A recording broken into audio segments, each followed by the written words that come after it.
All right. Good afternoon. Good afternoon. Hello, everyone. Welcome to the ItCast. I'm your host, Nika Sherelle.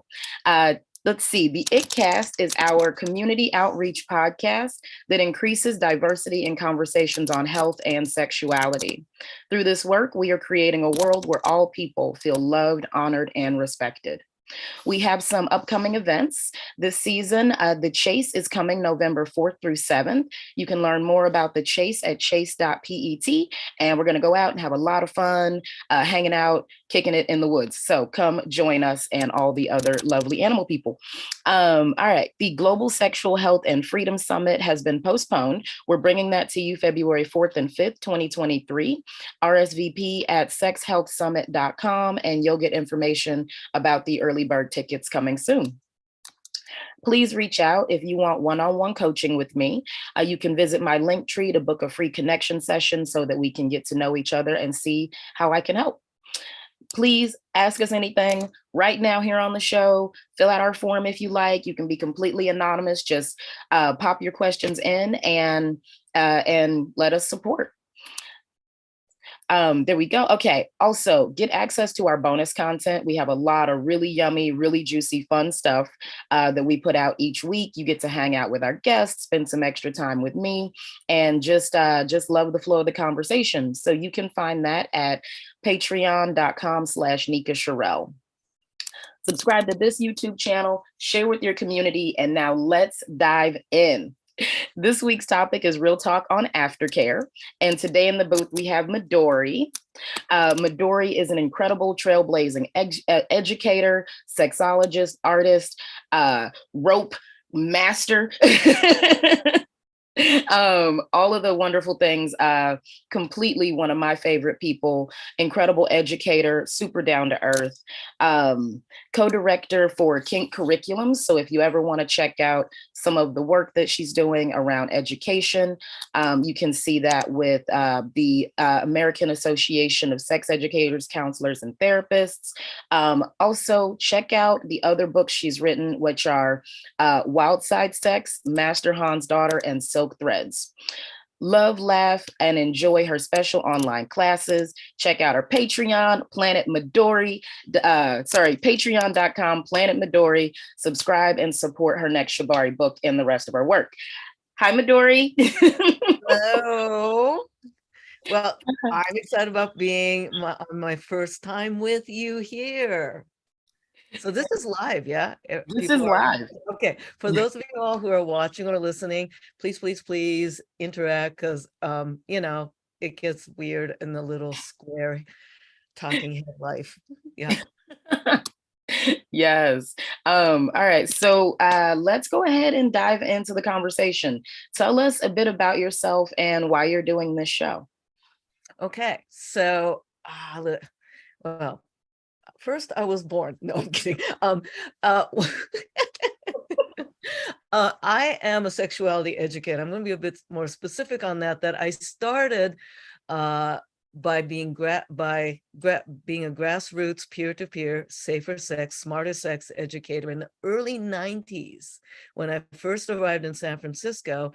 And as I was coming into my sexual adulthood, it was at a time when a lot of people were dying from, well, the last big pandemic, HIV. Mm-hmm. I ended up falling into a group of people who believed that knowledge of self and sexuality and being able to make one's own decision was part of human rights. Eventually that would be called the sex positive movement, but at that time we didn't really have a name. So I started learning and teaching. I went through like 90 hours of sexuality training, which, by the way, is more than your general physicians get in their medical training. It's 10 hours, y'all. I'm not 10 surprised. hours. Right. So when your average physician, non-specialist physician, 10 hours of human sexuality training. No wonder not only do not straight people, but BIPOC folks and women aren't getting the right information. So I started teaching in the early 90s, and then I had no idea I was good at public speaking. And turns out I am.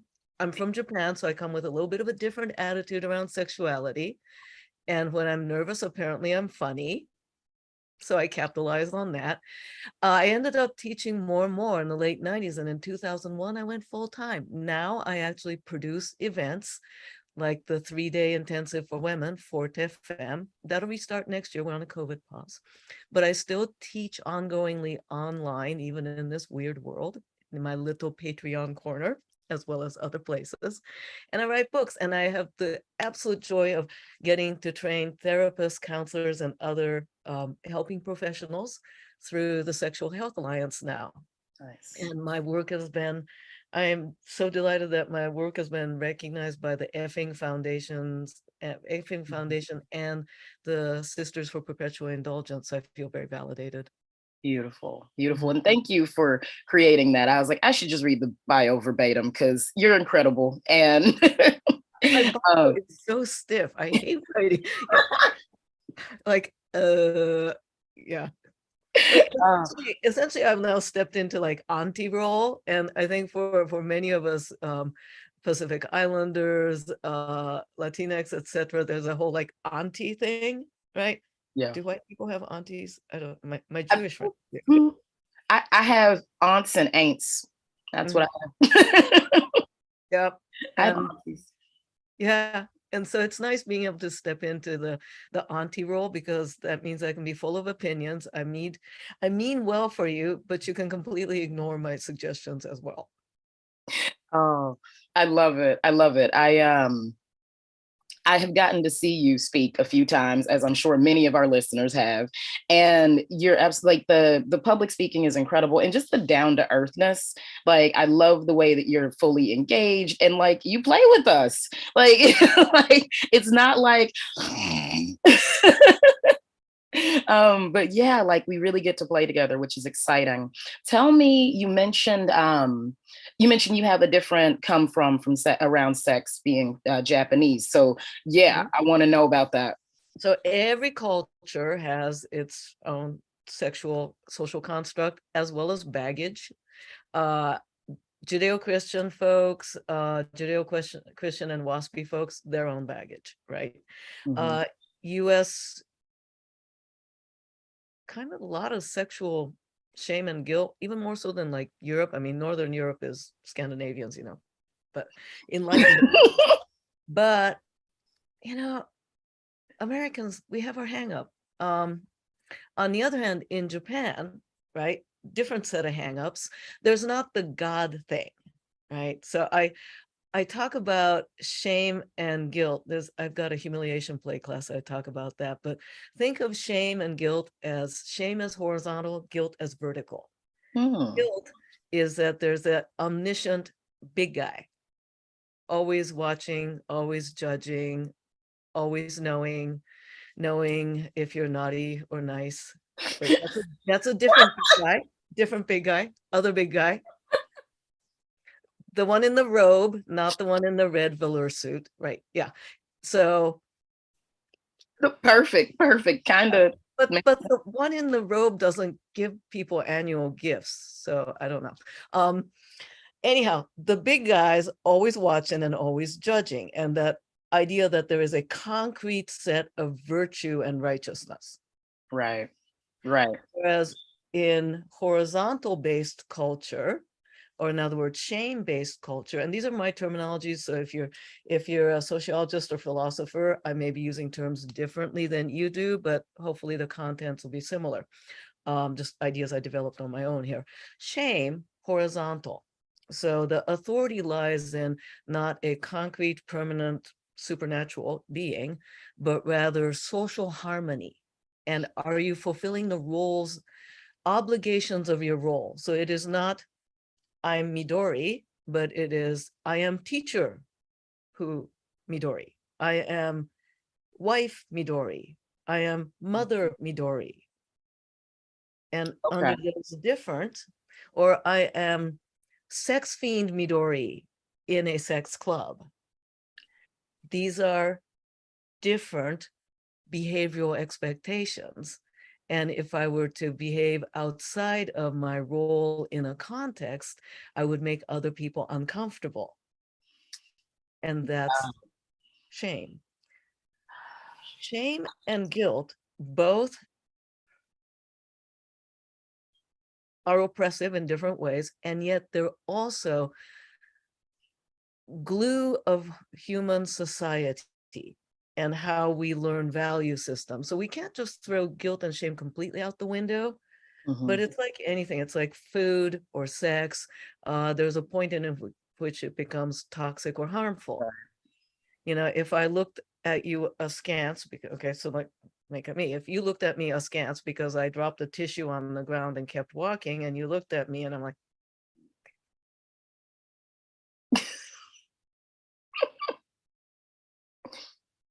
that's shame, and that becomes a social cohesion of adhering to or enforcing best practice. But if I were to like kiss my wife and people are like, oh, now that's shame gone overboard with dose of guilt. I like that. Yeah.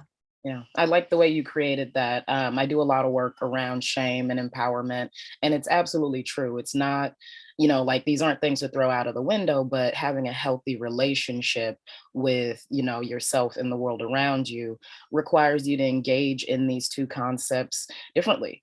Like I know shame can be very heavy, very heavy. And I love the way that you created, like there's a context. It's like that societal norm. And if you don't fit into it, then for shame, how dare you? And like that judgment factor, but also the like learning of values. What I'm hearing you say in Japanese culture is like you have this title, like you have the archetype, and then you have the person, and you have to live up to that standard. And that becomes who you are. And in the context of sexuality, that means that sexual behavior or sin, if you will, that is a constant and permanent, is not so permanent. It's contextual. So, Ooh. yeah. Okay. So if, say we work together, we're office mates. As office mates, it's likely that we'll never speak about what we did over the weekend. Okay, it's not the, oh, hey, what did you and your missus do this weekend and how the kids, that doesn't really happen in the office, at least classic Japanese offices. A lot of rebellion going on with that, which is good. But let's say that, after a week of working and saying absolutely nothing about each other's private life and just saying, hey, can you sign the documents, the meeting's at 3:00. Let's say that Friday night, I run into you at a total freako, queerdo, kinky ass bar, and I am like in a giant puppy suit running around with a dildo as a stick in my mouth. That's an image, right? Okay. And, you may be doing your own thing in a sling, and I'd bark at you, you'd wave at me, we'd talk about the sex fun in the snack room.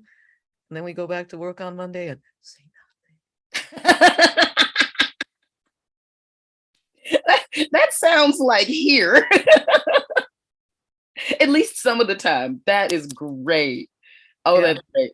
I want to talk about kink because like this is yummy. There's a lot of truth in that, like being in those spaces and the way that we engage and interact versus outside of those spaces. And I think people have a real set way that they think about kink and play spaces and things like that. So I don't know. I have fun, and I'm glad to know you're one of the animal people too, because that's what I do.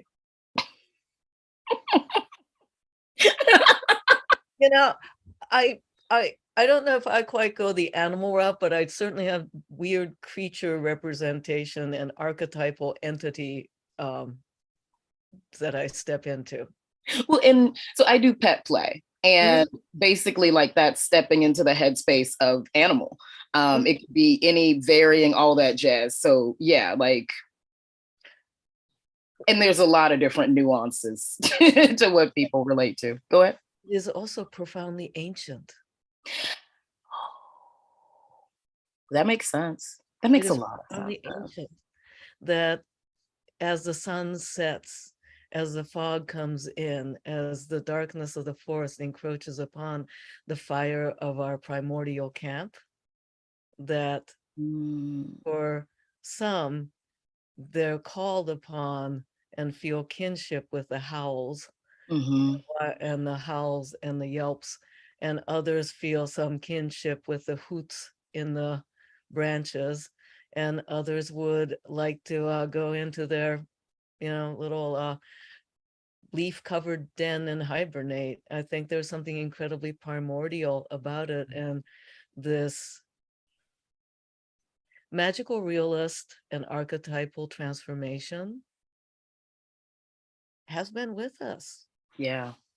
And it is ancient, it is fun, it's not always serious. Right. And sometimes it's I think today things like that get trivialized as like just something foolish and weird. It is weird. It is also foolish with a capital F, as in the divine fool. Right? But it is not trivial. Because where do we get the freedom to not be adult humans? Because adulting is boring. Right. Right. And I mean, like, we see kids play all the time, and like playing just like when I was a kid, like I played like a dog, like I played like just all these different things. And then we think as we age, like those things go away, and it's still there. It's still inside of us. So like I personally, I'm like, kink is play. Like that's it's where you go to, yeah, the play, the expression, that the stuff that you get to step out of so you're not being held back. Right. Yeah. And folks who say like football. All right, I'm not a sports ball person, but I get the general concept. I think I prefer rugby because more skin exposure and potential for violence, I suppose. But that's just, I have no idea what the rules are. It's just like slam. But there's something about it that's like two packs of predators coming at each other, Yeah. Yeah. And there's something. Go ahead. And I guess as the audience, I'm like the squirrel up in the branch going, watching the wolves killing each other. That's very, very, like, the intensity of that can be very exciting. Very exciting. And people who love football and various other sports end up looking at kink going, oh, that's weird. I'm like, have you looked at what you're doing? Right. You have specialized outfits, you have ritual, you have authority and hierarchy, you have transformational objects that you put on, the helmet. A lot of people in sports are superstitious, ask any baseball person. And you go out into a contained area with consent and grab ass. Yep. Sounds right. And one of the things that I see is people are kinkier than they think they are. Like kink has this taboo, like, no, I would never. And then like knowing and engaging and being in the dynamics, like you said, none of this is new, which is completely true. They're engaging in things they don't know that they're even engaging in, that are like super kinky and super fun. So I think there's a lot of crossover. Now, you mentioned a word there that years ago, a friend of mine who's an a Hawaiian storyteller, not an anthropologist, but a storyteller, folklorist, that's the word I'm looking for, of Australia. Where am I? Hawaii, also Australia, also Pacific Island, also New Zealand. And the word is kapu. And there's permutations of kapu, tapu, taboo. Kapu is the forbidden place because it is sacred. Oh. Can you spell that word for our listener? Kapu. Kapu. Wow. And I cannot verify this, and I'm sure the linguistic anthropologists out there might be able to, that the relationship to the word taboo and kapu and the various specific relation to the word kapu, a sacred place, a forbidden place that is only accessed by those given permission. So the forbidden place somehow in the contemporary pop culture and colloquial usage got translated to the bad place, a terrible place, a naughty place. Right. But actually, a place so important.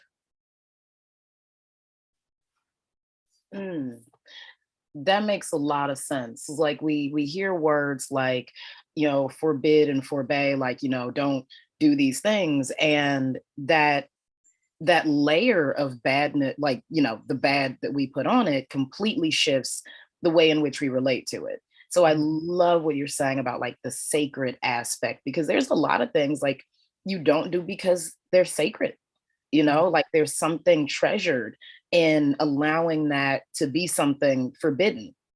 And that, yeah, I'm like, that blows my mind, because it shifts the entire construct of how we relate to ourselves, like our bodies, our, like for me, my sexuality. I'm like, oh, yeah, like when I was a kid, there were like, good touch and bad touch, and like, and it creates this whole sense of shame around things that are considered taboo, when actually it could be like sacred enjoyment and recognition and appreciation.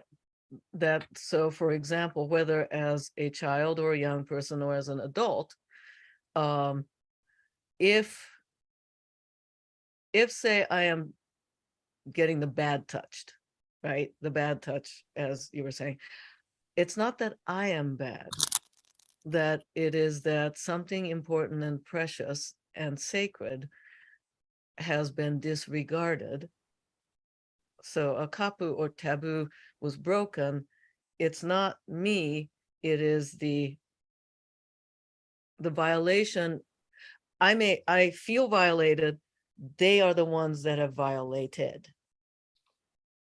But the sacred is not diminished.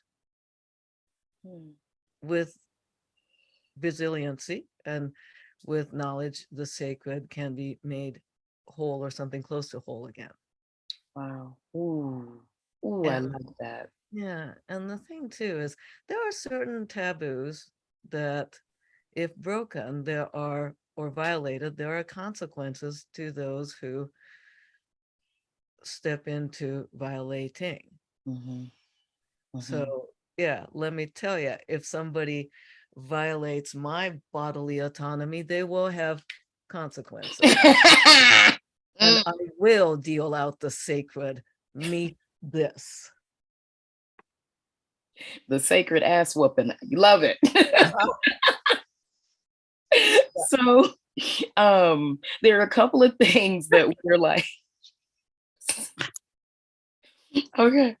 There are a couple of things that came up as you were sharing. One is like the conversation around the lens of the experience, like the way we see it from the outside versus the inside. And you mentioned that kink is state change. Like there's a whole new space. And as we move towards aftercare, you use the word wholeness. And I was like, oh yeah, that, like, it feels so good and so yummy. So I want to kind of lean into that a little bit. Sure. Yeah, because in our last conversation, we like, it's so easy to talk to you. You're a delight. Thank you. So easy. We were all over the place, and we ended up on aftercare. Now, you mentioned state change. Couple things for the viewers. My definition of BDSM is childhood joyous play with adult sexual privilege or adult privilege and cool toys. Right? I mean, yes. It's cops and rubbers with fucking. Simon Says for grown-ups is a DS game. Red light, green light. Yeah. And that state change. The point of kink play is not about how to use the quacky pokey bindy things or being technically proficient. Focusing on that loses the point. We do kink play in order to experience a change of state. In other words, why do we go to a movie? Why do we get on a roller coaster? Because we want to have a temporary change of state. But as a state changes, what happens, which that goes up, must come down. And sometimes people think of aftercare as that which happens to the person bottoming and only if things went poorly. Not true. Because in any scene, I hope there's especially good one, I hope there's a state change, because if there's not a state change, in other words, okay, I was at work, I logged out, I went to the grocery store, I came back, I tied you up, we had sex, then I went to working on my deadline and my residency application, no state change. That would be awful. Oh, it feels awful hearing it. Oh. Right? So I go to work, I get the groceries, I put it away. I have to corral my thought squirrels, my thousand things, and then get into the playing and whether topping or bottoming, hopefully having a wee. Now sometimes it's like wee.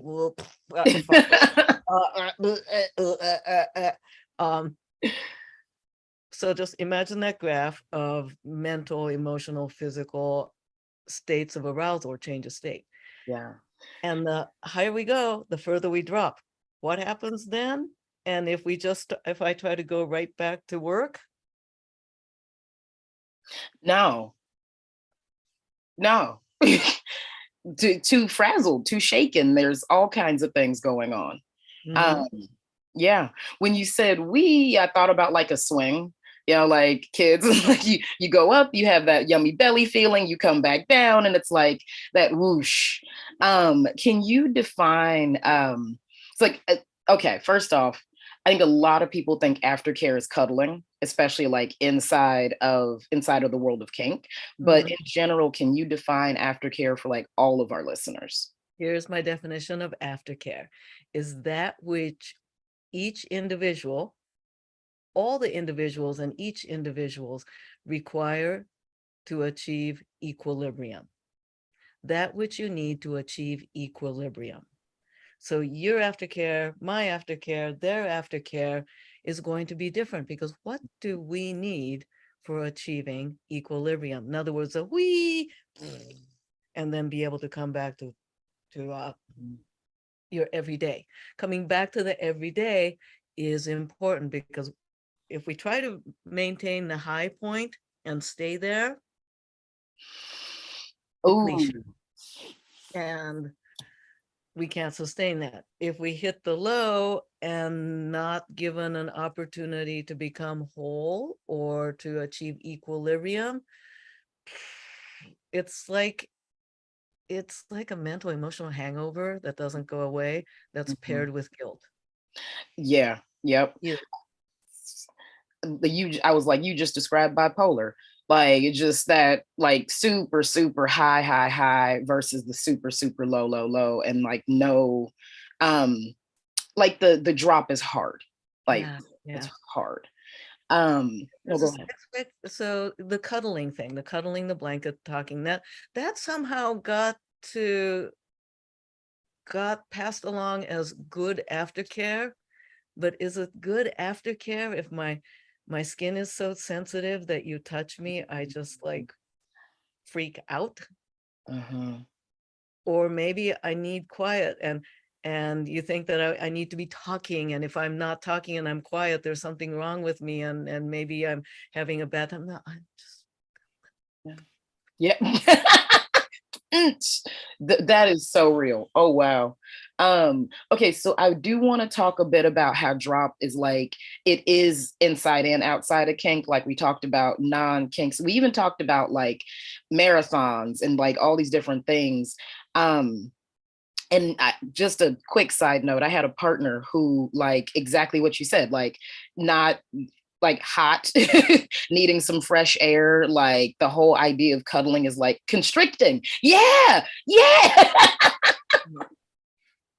So, so yeah, let's like the correlations between like this isn't just a kink thing. No, and for non-kink sex, right? Regular, good vanilla sex, they've actually found, scientists have found that there is such a brain chemical dopamine drop after sex that a period between, this is your regular good sex. This is not like, 48-hour tantric. This is like your regular, Friday night, twice a week sex, whatever, the 24 to 48 hours, there's a dopamine and other brain chemical depletion with an emotional state that can be like bummer, lethargic, teary, self-doubting, irritable, angry. Oh, wait, PMS. Everything but the cramps. Now, this happens for men too. Yeah. If you have gray matter and dopamine, it happens. So it's been documented that in not kinky sex, that happens.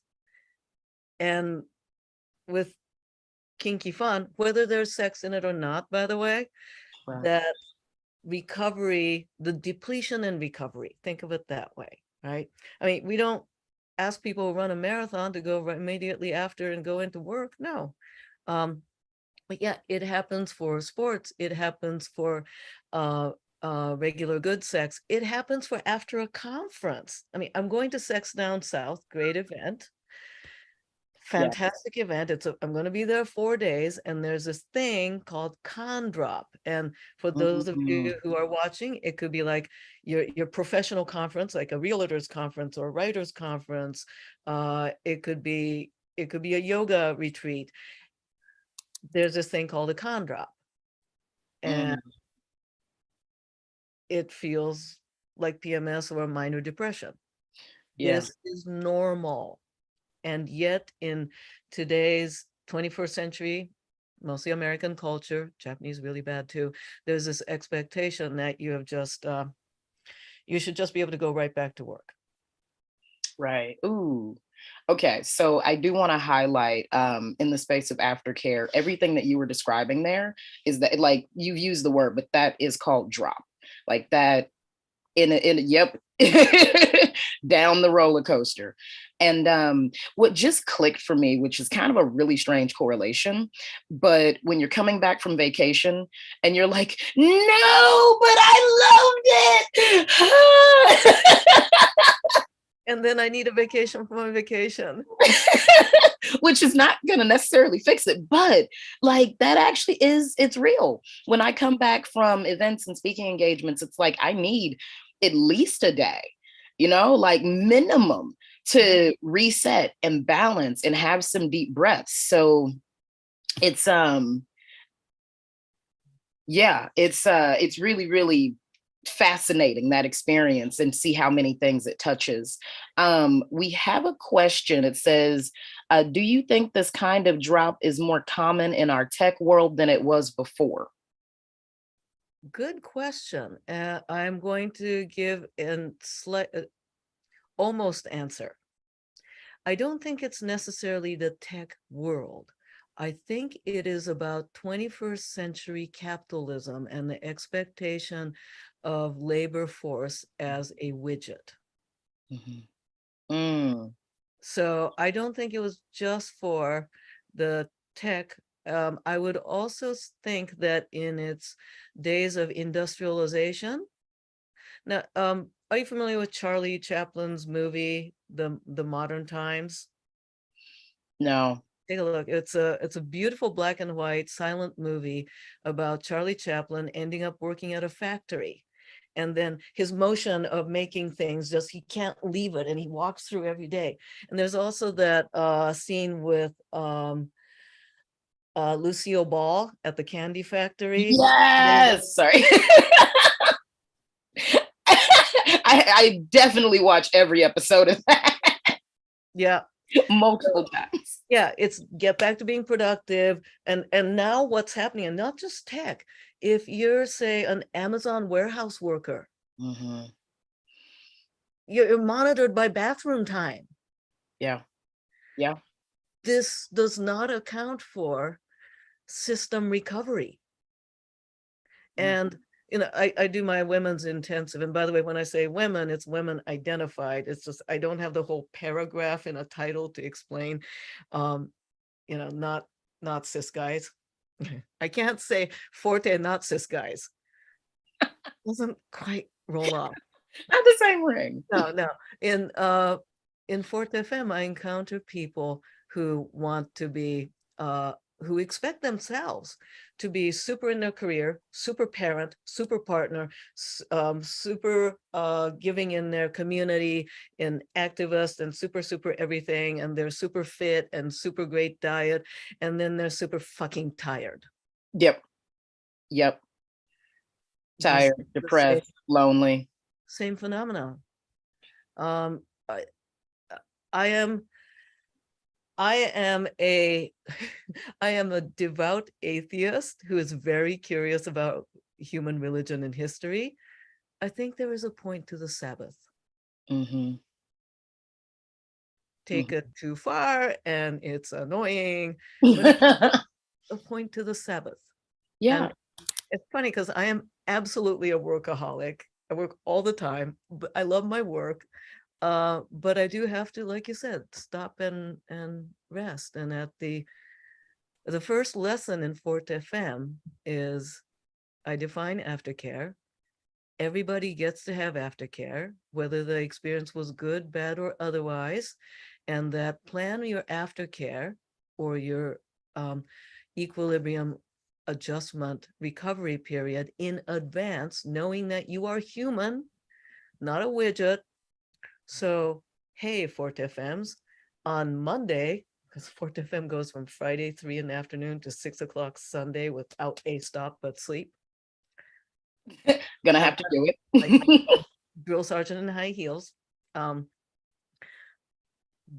You can expect, just expect that you will have a crash and like emotional, mental, psychological PMS. If you know this, plan for it. What do you need to plan for it? If you need food when you get home or after a scene or after sex, make sure there's food in the fridge, because if not, you're going to drop further. Mm-hmm. If you don't want to be touched, your partner, for example,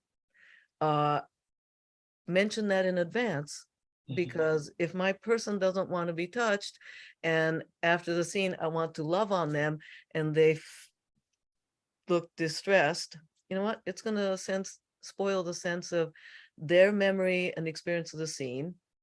Yeah. And my experience of the scene, I feel rejected, they feel clung to and cornered. But that's not to say we need to change our needs. So if I said, hey, honey, afterwards, I'm a bit of a chatty Cathy and I like to talk about all the things that happen and snuggle and all of that. If you said, my skin's gonna burn, if I feel like on fire, I need to be let alone, it's just me. Okay, how do we find a compromise? We can find a compromise and we might think of my scene ending earlier than yours. So you knowing that I'm a touchy-talky person, you may consider that part of the scene. And when I'm okay, then you get to have the end of your scene, which is you go off alone, take a bath, close the door. Yeah. Or we figure for a BYOA. Bring your own aftercare. Yes. We have a request. They want you to say more about ForteFemme. Okay. ForteFemme is a women's weekend. Again, women asterisk, women identified people. I'm trying to find a better way to phrase people who on a daily basis deal with the bullshit of misogyny. You might have to include some cis men in that, just as a And also, yeah, about access to masculinist privilege. So not that, okay, the rest of us. The short is ForteFemme, Women's Weekend Intensive. And I'm just trying to find, so asterisk, okay. It's a 3-day intensive with me and 8 women or 8 attendees, plus a teaching assistant who's this amazing human being, and in a secluded, beautiful home-like environment. It's not a dungeon because it's a lot of sitting, talking, learning, psychological digging. And ever try sitting and learning in a dungeon? Yeah. Yeah. It's just distracting. Yeah. I try to, I hosted at beautiful home-like venues.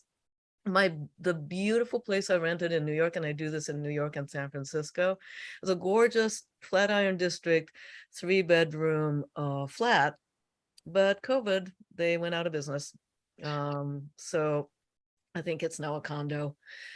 I'm in a place where I am looking for new venues, 1, and 2, one of my key members of my team has a immune compromised, immune sensitive family member in their primary care. So we're playing COVID safe.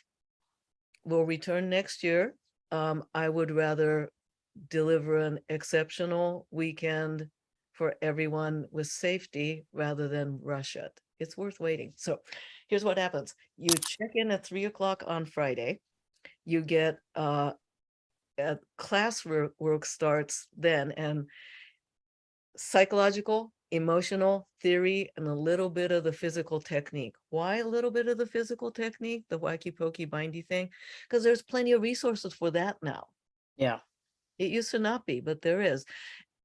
Well, what's not out there is, how do we figure out our true desires? How do we not play a cliche? How do we tap into our shadow and our kapu without performing a social expectation? Right. Yeah. The psychology behind it, and like that, the shoring up of what you're going to be able to manage and do as you move through the space. Like there's a lot of learn how to use this toy stuff, but there's not a lot of like learn how to protect your psyche stuff. And those are two different things.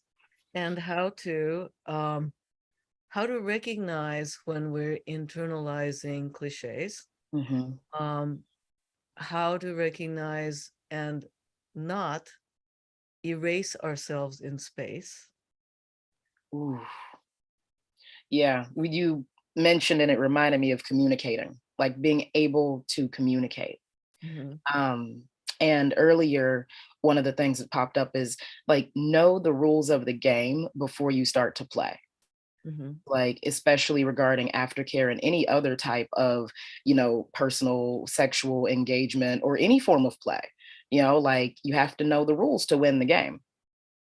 There's this, and so the weekend is intense. It first started in 2004 because I realized that, there were a lot of technique classes, but so my best friend called me up, and she was kind of kink adjacent, kinky friendly, kink adjacent. And she was having her first kink topping date with this new fellow. And she was like, oh my God. Okay, I know all these things in theory. I've seen them. But what do I do? He's kinky and more experienced than me. And I'm like, girl, come here, sit down. Okay, let me get you through your first scene so you can both have fun. That was the inspiration of, what can I share with other people? Initially, it was just about getting through your scene and not losing yourself. But then it became about finding depth and yourself with the other. and in a collaborative way with one's partner, as opposed to either playing their dominant puppet or playing a cliche or any of those things, right? So the acting archetype, like the performing. Yeah. And if it's performing intentionally something that we want to, like, I just maybe have a psycho killer clown in me. Just maybe, it's fun to let it out occasionally, good to use a dull knife. I love it. Oh my God. But yeah, playing, right? So Yeah. I ended up stringing together things, and based on everything I've screwed up, really, it's not coming from a place of I'm so freaking awesome at this. All of these things I've struggled through, and I wish somebody would have taught me, which is how this weekend has come into be. Nice. Yeah. I mean, for example, okay, so first lesson is, what do we need for aftercare for the weekend and plan it now? Now, this is not only your survival for the weekend, but this is how you approach play. What do I need? And then tell the other, because in kink play and topping and bottoming, how many people topping or dominating at the beginning tell the other about what they need for aftercare, or somehow think that I'm a dominant and top, therefore I don't need aftercare. And yet afterwards I feel like shit and I'm in the corner crying. I don't know why. Top drop is real. Top drop is real. Or people who like to bottom. Hey, here's a tip. Before playing, ask the people topping or dominating you what they would like for aftercare. Ding, ding, ding. Ooh. Score points. Did y'all Yeah. hear that? Yeah, score points and then deliver it. Yes. Yeah. Ooh. Yes. Oh, okay. Just a random quick double back. We were talking about, capitalism and the whole tech conversation. It is Labor Day weekend.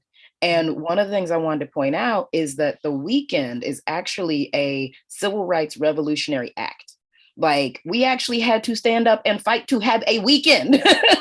And that's what this holiday is about. So, like, as many of the holidays where it's like, left, right, this is about that freedom and that play and that getting the care and getting to, like, sit down, take a breath, like, not have to be so damn on it and rigid all the time.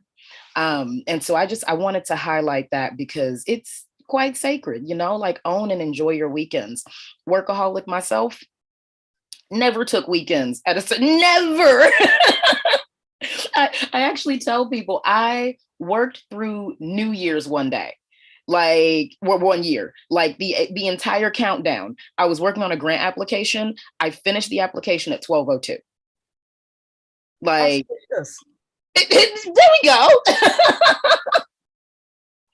And yeah, like, thank you. To take that time and to just respect and own it. Like, that's also that aftercare conversation. So, thank you for tying all that in. Yeah. Now, being, running my own company, right? So being my own boss and my own overworked employee.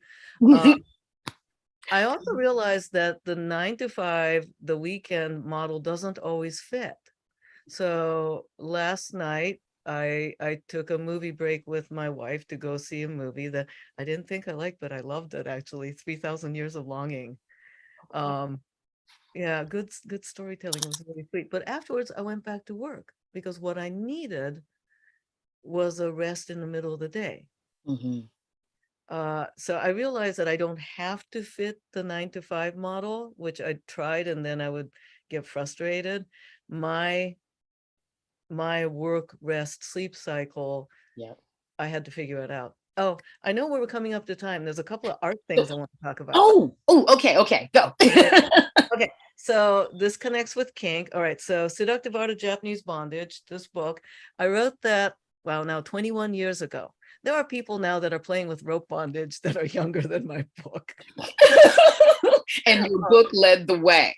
Well, it was, thank you, it was the first mainstream English, not like a photocopied little hand passed around zine, mainstream first English instructional book on Shibari. And before that, it was not popular. You would not know that today, but it wasn't. Anyhow, it's been in continuous print. And if you get the book, please focus on for all y'all, focus on the written part. Because in that, I actually talk about the psychological dynamic of a scene flow. And I tried really hard this is 21 years ago, or 22 years when I wrote it.